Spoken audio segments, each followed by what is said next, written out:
ఎప్పుడైనా మీ లైఫ్లో ఇలా అనిపించిందా? ఒక 2 రోజులు ఫోన్ స్విచ్ ఆఫ్ చేసి ప్రశాంతంగా దూరంగా ఎక్కడికైనా వెళ్ళిపోవాలి.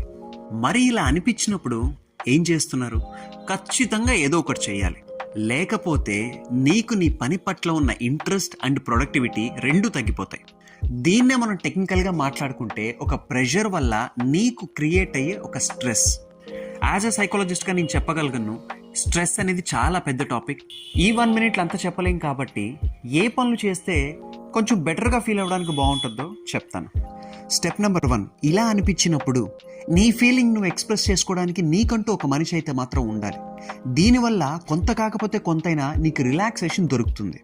ఈ టైంలో కొంత బ్రేక్ తీసుకొని మీకు ఇష్టమైన పని చేయండి. అది మంచి ఫుడ్ తినడం కావచ్చు, ఫ్రెండ్తో మాట్లాడడం కావచ్చు. చాలా మంది ఏమంటారంటే, సిగరెట్ తాగితే నాకు స్ట్రెస్ రిలీఫ్ అవుతుంది, నా స్ట్రెస్కి ప్రతిరోజు నేను ఆల్కహాల్ తాగాల్సి వస్తుంది.